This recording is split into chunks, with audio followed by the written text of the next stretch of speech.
I'm going to tell you the lion story. Where I live in northern Kenya, the lion is a symbol of bravery and pride. Lions have a special presence. If you kill a lion, you are respected by everyone. Other warriors even make up songs about how brave you are. So it is every warrior's dream to kill a lion at one point or another. Growing up, I'd had a lot of interaction with wild animals, elephants, rhinos, Cape buffalo, hyenas. But at the time of this story, when I was about 14, I'd never come face to face with a lion, ever. I'd heard stories from all the young warriors who told me, "Wow, yesterday we chased this lion," bragging about it. And I always said, "Big deal. What's the big deal about a lion?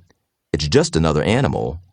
If I can defend myself against elephants or rhinos," I thought, "why not a lion?" I was just back from school for vacation. It was December, and there was enough rain. It was green and beautiful everywhere. The cows were giving plenty of milk. In order to get them away from ticks, the cattle had been taken down to the lowlands. There's good grass there, though it's drier than in the high country, with some rocks here and there. There are no ticks, so you don't have to worry about the health of the cattle, but the area is known for its fierce lions.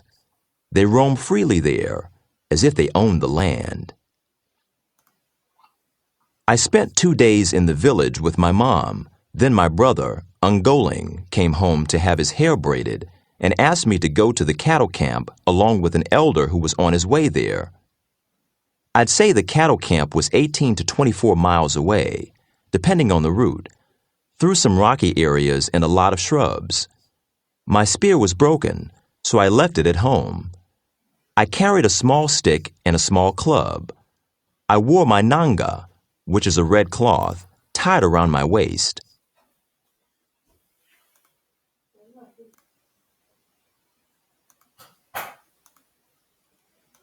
It took us all day to get there, but at sunset we were walking through the gap in the acacia branch fence that surrounded our camp. There were several cattle camps scattered over a 5-mile radius. At night, we could see fires in the distance, so we knew that we were not alone.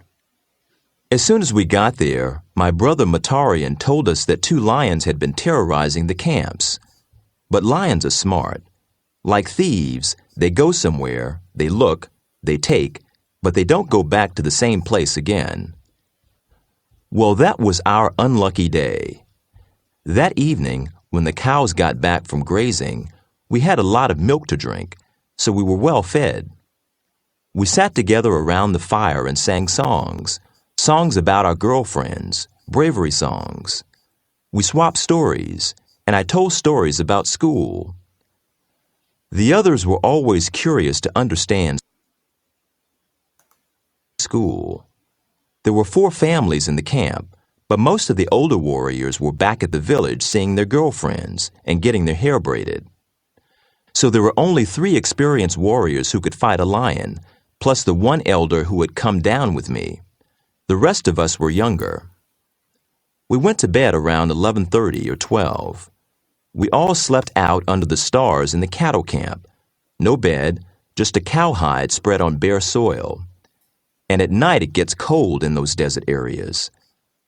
For cover, I used the nanga that I had worn during the day. The piece of cloth barely covered my body, and I kept trying to make it longer and pull it close around me, but it wouldn't stretch. I curled myself underneath it, trying to stay warm. Everything was silent. The sky was clear. There was no sign of clouds. The fire was just out. The stars were like millions of diamonds in the sky. One by one, everybody fell asleep. Although I was tired, I was the last to sleep. I was so excited about taking the cows out the following morning. During the middle of the night, I woke to this huge sound, like rain, but not really like rain. I looked up. The starlight was gone, clouds were everywhere, and there was a drizzle falling. But that wasn't the sound. The sound was all of the cows starting to pee. All of them in every direction. And that is the sign of a lion. A hyena doesn't make them do that. An elephant doesn't make them do that. A person doesn't. Only the lion. We knew right away that a lion was about to attack us. The other warriors started making a lot of noise, and I got up with them, but I couldn't find my shoes. I'd taken them off before I went to sleep, and now it was pitch black. Some warriors, when they know there's danger, sleep with their shoes in their hands and their spears right next to them. But I couldn't find my shoes, and I didn't even have a spear. Then the lion made just one noise. Broo! One huge roar. We started running toward the noise. Right then, we heard a cow making a rasping, guttural sound, and we knew that the lion had her by the throat.